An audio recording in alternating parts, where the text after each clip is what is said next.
FC Bournemouth are up for the Cup. This weekend we take on managerless but 5-time FA Cup winners West Brom in the third round at the Vitality Stadium. But Cherries, we are depleted. So what will Iraola do? We've reached the last 16 of the competition, just 6 times, last season being one of them. Plus, we've made the quarterfinals twice. And Iraola, he's famed in his previous jobs for having cup runs. So, will this be a lovely distraction from the relentless nature of the Premier League? Tom, have you got FA Cup fever? Not particularly. Why? Because we ain't got a striker.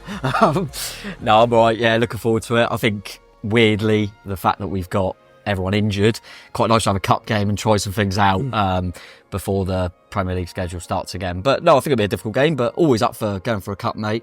We never really feel like we ever have that feeling of going for it, but yeah, potentially we'll have a little run this time. It's not the worst draw in the world, even though they're a decent side. It isn't. We've played West Brom a total of 23 times, not all of them in the league. We'll talk about an FA Cup encounter in just a moment, but at this point we usually show you the last time we played them at Dean Court, and this was in the Championship, and it was the debut for Super Scotty Parker. We've got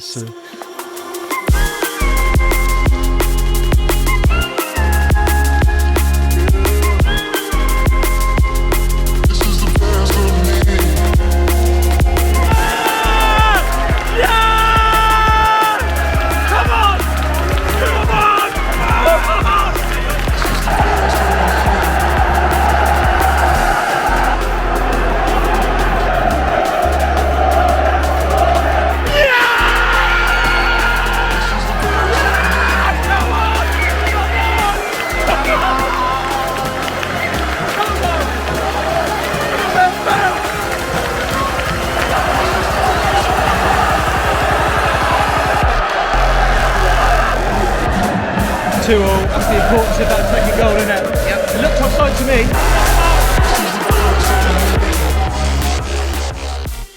me. He knows exactly what we need. 2-2. Good game. Wasn't it a Friday night, televised on Sky or something? Yeah, I remember it was obviously we thought West Brom would be strong. We hadn't really got the bodies in yet, had we? And I think Lerber was still banned for that bite or whatever.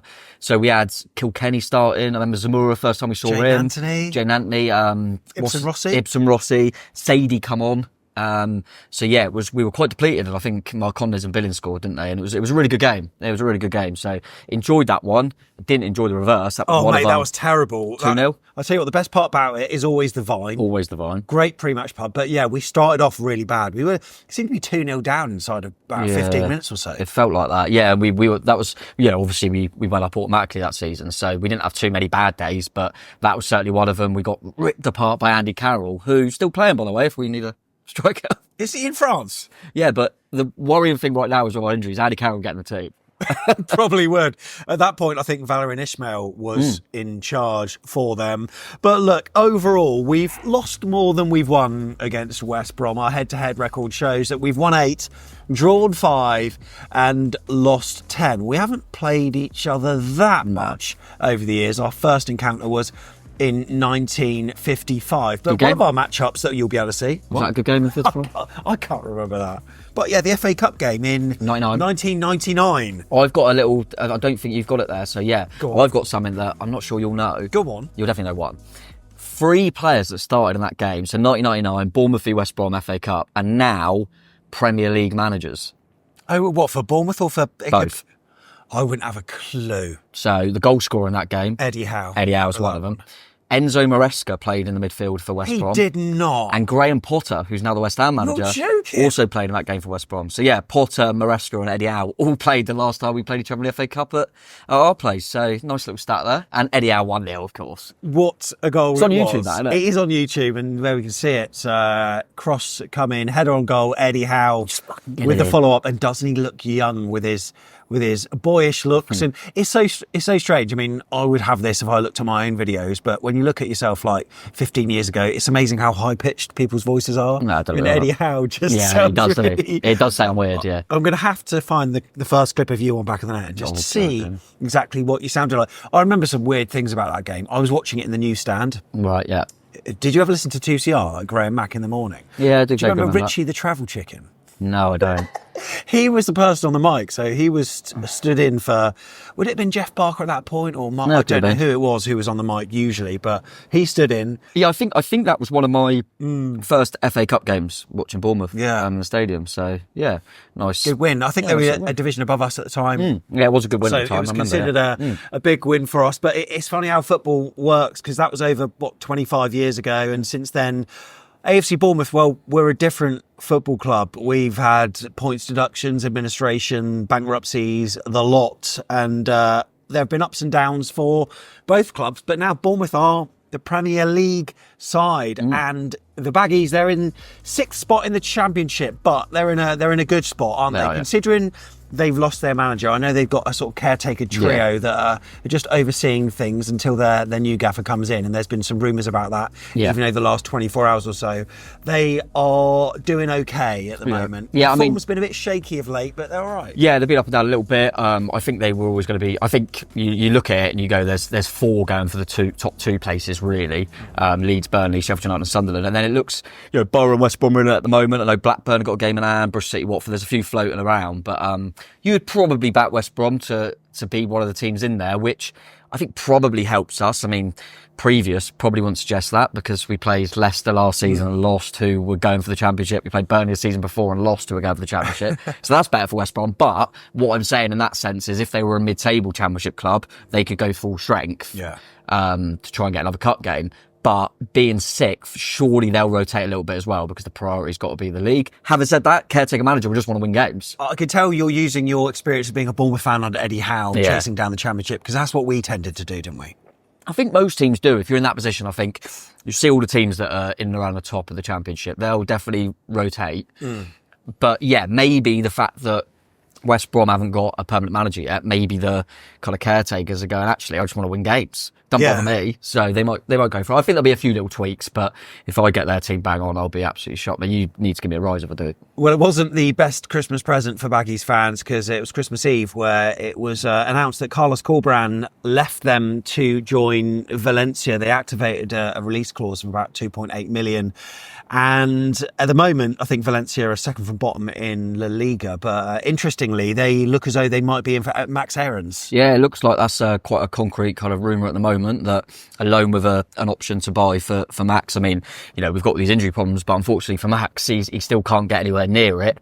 Obviously, the full-back, and it's more in attacking areas that we're struggling. But yeah, he needs to go and play. And it makes more sense that they've got someone that's worked in England over there now, so we'll know Max a bit more. He may have been looking at him at West Brom, I don't know. He's a highly rated manager, isn't he? Because what he did for West Brom, he was there since October 2022. I think his debut game was against Sheffield United, where they lost, but then out of the next 12, he won 10 of them. And in the end, considering they started off in such a lonely position, they finished 9th that season, and the following season, last one, of course, they finished 5th, and they played Saints, of course, in the playoffs over 2 legs. I think it was 0-0 at the Hawthorns, and then Saints won 3-1 at the I was about to say the Dell.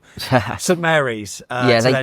He is a top coach, and there's been a few times where a few of the kind of lower Prem teams have been rumoured, and I always felt like someone's going to take that gamble at some point. But listen, Valencia, I mean, obviously they're really struggling, but it's a massive football club. If he can get them going again, he'll be worshipped. So yeah, he is a good coach, and they'll miss him. He's not had the biggest squad or the best resources at West Brom, and I think a lot of people sort of tended to think that they weren't going to be overly active in the transfer market, especially in January, so that may have been part of his decision. I think he wanted some indication, by the sounds of it, that the club would back him, because he's clearly got the skills to bring on any players that they sign. Even his coaching qualities came to the fore last season with Alex Moat, turning them into vital members. And this season with Carlin Grant, who's a name that's been on the tips of many a Championship fan's tongue.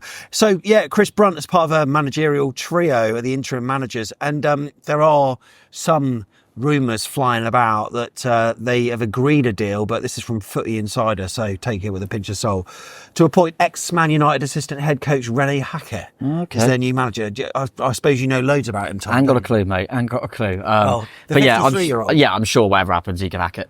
53-year-old. verbally accepted an offer to replace Carlos Corberán. Apparently, contracts are being drawn up, but whether that's the case or not, I think there were some other links, including Fisher, John Eustace, Raphael Wicke as well. So we'll see what transpires there, but it's certainly going to be Brunty and co. in the away dugout on Saturday. Now, at this point in time, if you're new to the channel or a Baggies fan, just looking to see what's going on and see what Bournemouth fans think of you guys. It's not only this we do, because we'll have some fan cams at full time. We'll have a Matchday vlog as well. But there are a couple of things that you might want to do. Yeah, click the like button. That'll be much appreciated. And then, might as well subscribe while you're here. And then if you click the bell, you'll see when all them videos are out. And I think we've played a few teams in and around there. So we've been a Villa, haven't we? Been a Wolves and stuff. And we've given them a bit of grief. So you might as well go and have a look at that as well. Why not? Why not? Okay, we'll take a look at the recent form of West Brom then. We'll start at the sort of start of December, where they picked up a pretty good draw against high-flying Sheffield United. Yeah, it's always a good point against Sheffield United. I mean, at home, so they probably would have wanted to win it, but get a couple of goals against them is impressive. Beat Coventry. They would have been disappointed losing at Watford, I think, because Watford are floating just below them. Big win against Bristol City, because they're only just below them as well. The most disappointing one was probably that defeat at Derby. But at home particularly, they do seem to be strong. I think they were comfortable against Preston. But maybe on the road not so much. So that can help us. Yeah, Sheffield United 1-1, Swansea 1-1. So it'll be interesting. And you said about the rotation. I'm really interested to see what they do with regards to that. They've got a few players that even one of them's been vaguely linked with us, Major up front, and he would fit our system well. I think he would. I think he's someone that's definitely been murmured, and I can kind of see that profile of a striker. But do you think they would play him, or do you think they would be, if they are looking to maybe get rid, they wouldn't want a cup time? Yeah, it's a difficult one. It's whether they rotate him or not, because one of them, he's so crucial. Do they rotate him, or do they just think he'll be a threat in the game? And I think they might go for the latter. Yeah, I mean, I don't think if you're a potential suitor of a player like that, him being cup tied for the FA Cup, it isn't a game changer, is it? So no. Chances are, they probably would. Because you would have thought, if we just, for argument's sake, if we were to bring in Major, he'd probably be rested in cup games, if with our injuries up top anyway. But they've got a few players at the moment. I know a lot of people are looking at Tom Fellows, who I really rate. Well, I've seen him as well, young player. He's played for England under 21s and stuff. He looks like a good player, could play all across that midfield. So they have got some exciting players. It'd be interesting to see who they put out there. It is FA Cup weekend at the QP. As you can see, we are in the courtroom and there are live games on all weekend. So if you want to catch the cup action, this is the place to be. There are games on the Thursday, which is today. Aston Villa versus West Ham is on ITV, I think, on the Friday. Then on Saturday. Yeah, of course that's televised. Villa West Ham. I know, absolute joke. Liverpool v Accrington Stanley. That's what I'm talking about. I can't wait for Sunday. Obviously Tottenham have just beaten Liverpool at Anfield. Tamworth are going to have them, aren't they? Yeah. Could be a Neto debut as well. Arsenal v Man U. Yeah. That's a good shout. Newcastle v Bromley, Saints v Swansea, and then there's a Monday night game as well. You can watch those all at the QP. So make sure you get here on Saturday. It's the cheapest place to have a drink and have some matchday food before you get to Dean Court. And if you come here on a Sunday, it's home of the £10 roast. Oh, of course. As well. Although not £10 for you, Tom. Only 9 for me, mate. What? Why'd you get £1 off? Got one of them lovely little season tickets that everyone wants so much. Well done. Look, there's no raffle for this game and there's no competition prize in terms of the roast dinner. However, congratulations to, drumroll, Ian Thompson. You've won a table for 4 plus drink for one of the famous QP roasts on a Sunday. So we'll give you Joe's details so you can get in touch. Right. Injury news for AFC Bournemouth. We've got a lot of injuries, as you know. How long's the show going to be? Shall I see if I can do it? Oh, so, Tom, obviously it was, debilitating enough to hear that Evan Nilsson was injured. We heard that on the Tuesday? I genuinely, I'm not just saying this for like any sort of comedic effect. I genuinely, it happened about 10 minutes later. I was just making a coffee or something. I just went, fuck off, to no one. Just shouted to no one. Oh, I got a passport and just chucked it. But yeah, that was obviously gutting, thinking he's out for the majority of the season. And then we go, okay, time for Unai to step up. And in the next training session, he does his ACL. So really feel for Unai as well. Obviously Ever as well, but really feel for Unai. He would have had his opportunity.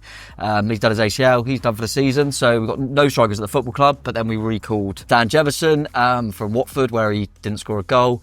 We've still got Marcos Celesi out, Luis Sinisterra out, Julian Araujo out, Alex Scott out, Adam Smith out, Marcus Tavernier out. Anyone else? Sinisterra, have you said in? Might have Tav, He might be on his way back, maybe. Yeah, that's the thing. Obviously, we'll see what Andoni says in the press conference and that. And if any are close, I wonder if they'd be risking a cup game, but we'll have to wait and see. But I think a few are getting closer.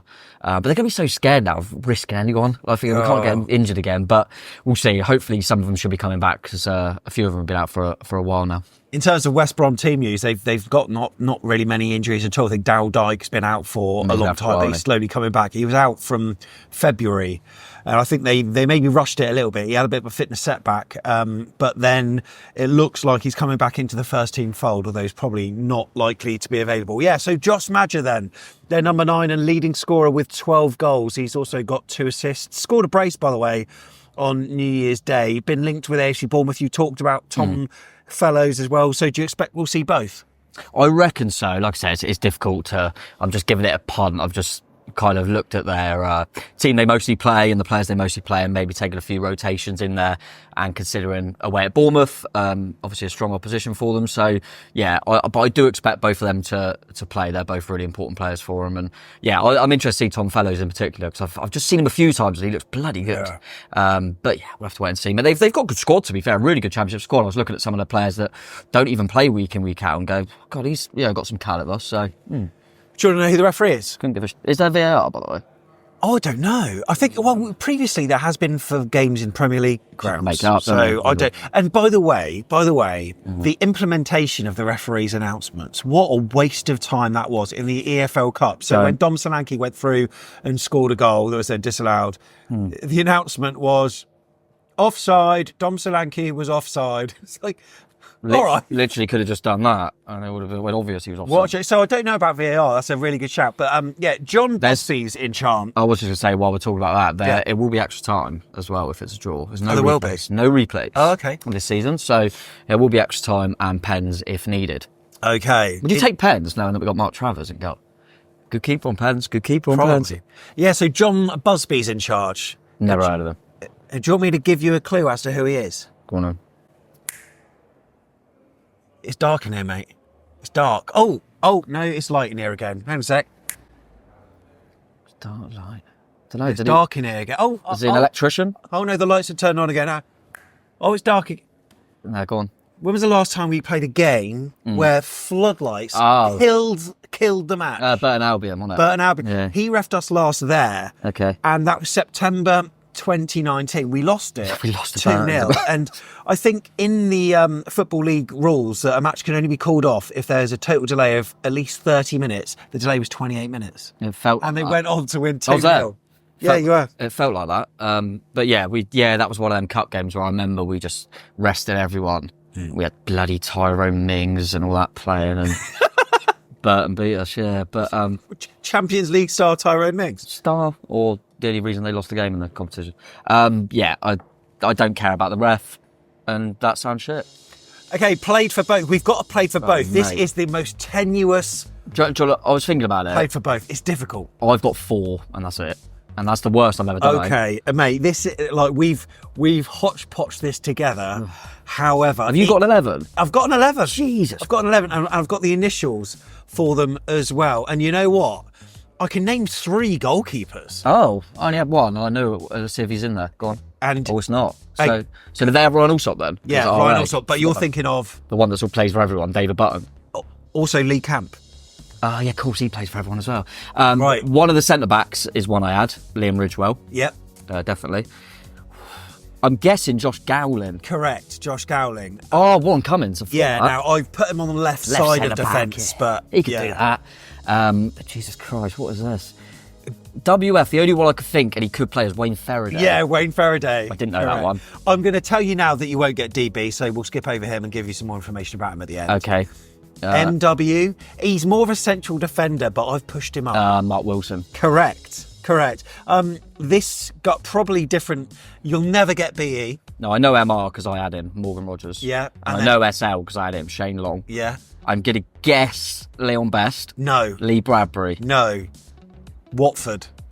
Goal scoring extraordinaire. Had a shop down there. Oh, Luther Blissett. Luther Blissett. Right, so what was the other one? So BE. BE. Give me something. There's a movie. Billy Elliot. Yeah. Who's he? An absolute star. Shall I tell you a little about Billy Elliot? He's an Albion legend, flying winger, who joined the club in December 1938 from Bournemouth, making a staggering 303 first-team appearances, scoring 157 goals. I wonder how many of those Jeff Hayward saw. Who knows? And also, the other one was David Smith. Oh, left back. I do remember him. Do you? Yeah, he was always backup, but that was around the time I started going, wasn't it? Yeah, so he played professionally between 86 and 2003 for Cov, AFCB, Birmingham, West Brom, Grimsby, Swansea City, making more than 400 appearances in the Football League and Premier League, won 10 caps for England under 21s. The worrying thing about that is you just go back up to the 11. You've done a full 11 of Bournemouth, West Brom. You think, oh, look at all these players. The best one's Morgan Rogers. I mean, it's not a great side, is it? It's not. That side struggles, even in their prime, I think. But actually, having said that, I just saw Billy Elliot look like a player.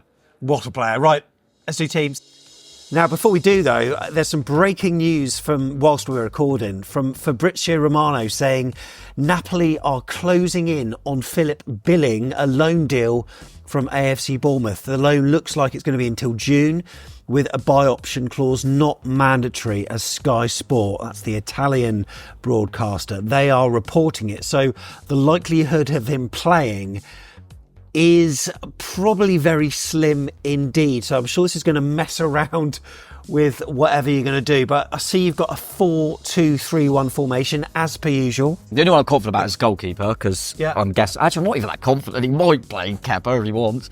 But I think he's going to go Mark Travers in goal. The reason I'm going with this at the back four, a lot of people say, oh, Aarons will finally play. It looks like he's virtually going, so I don't see it.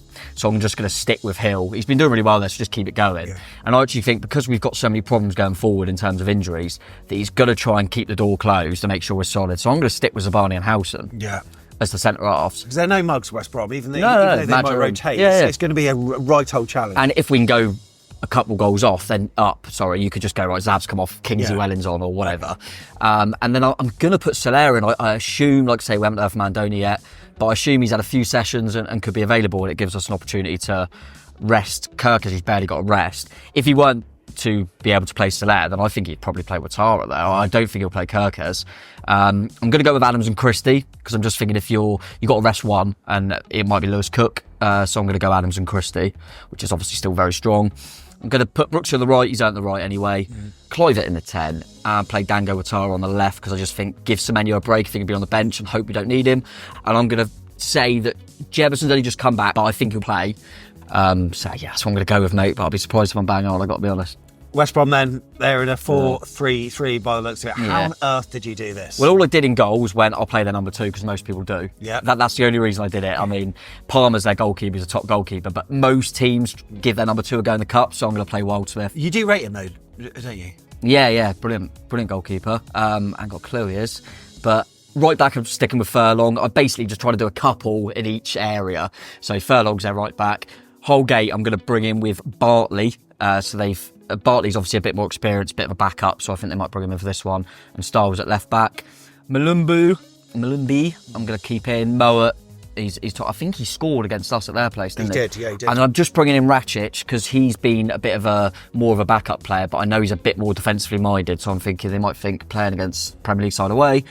Tom Fellows are going to stick on the right. They could go Jeb Wallace, the one that was at Pompey. Oh, yeah. But I'm going to start with Fellows. I'm going to bring Dean Garner in, who was at West Ham for a bit, because he's been on the bench lately. And I'm just going to say they're going to continue with Madger and maybe take him off after about an hour, but hope he can get him a goal. So let me know, West Brom fans, if I'm really wrong, but I've just tried my best anyway to just look at their squad and do what I think. Let us know what your predictions are. Pop them in the comments below. We'll read every single one. Be really interested to know what you are putting. Tom, what are you going for? Oh, God. It's a really weird one to try and predict. So I'm going to say that we'll have a little bit too much. I'm going to go 2-1. Is that what you were going to do? Yeah. Sorry, mate. I was going to go 2. I mean, you can have it if you want. I think it's all right. No, you know what I'm going to do? 2-2, and we'll win on pens. Okay, I don't mind that. That's cool. I'm going to go 2-1, 86th minute. We're running down that. We go, come on, let's get over the line. Jefferson! Dan Jefferson 2-1. You heard it here first. There you go. Safe travels to West Brom fans who are coming down. Apparently, there's snow everywhere, apart from Dorset, of course. With a little bit. Is there? There was some sleet yesterday. Wayne sleet. Yeah, safe travels to all you guys. The closest away fans pub is the Bell. Just opposite Folkestone Station, but around the ground there are various stalls and stuff. There's no segregation. Just have a beer with us. We are friendly folks. So, looking forward to this one. There will be some kind of fan reaction at full time. We'll let you know on social media exactly what we do. Usually we give ourselves a break in the FA Cup, but given there's so much to talk about in terms of Clive up front, we might do normal fan cams again. Whatever we do, it's going to be someone new up front, isn't it? Yeah. Because it's either going to play Jefferson or he's going to trial a Cliver or a Semenyo or if Sydney's back, or he's going to try something. So there will be something to talk about, as you say, mate. And you never know. Sometimes it happens like before, a Friday night or a Saturday morning. Yeah. We might get someone in. You never know. So there's going to be a lot to talk about, mate. Interesting. This is the first of 3 games in the space of 7 days. It's going to be a hectic week for Back of the Net, including 2 aways. So we've got a Chelsea preview that'll be coming out on the Monday, and then we're into our Newcastle content, and that is going to be an interesting one. But until then, we are up for the Cup, and you know what? Maybe this is our year. Maybe. Come on. Me trying to predict them teams, Jesus. Yeah.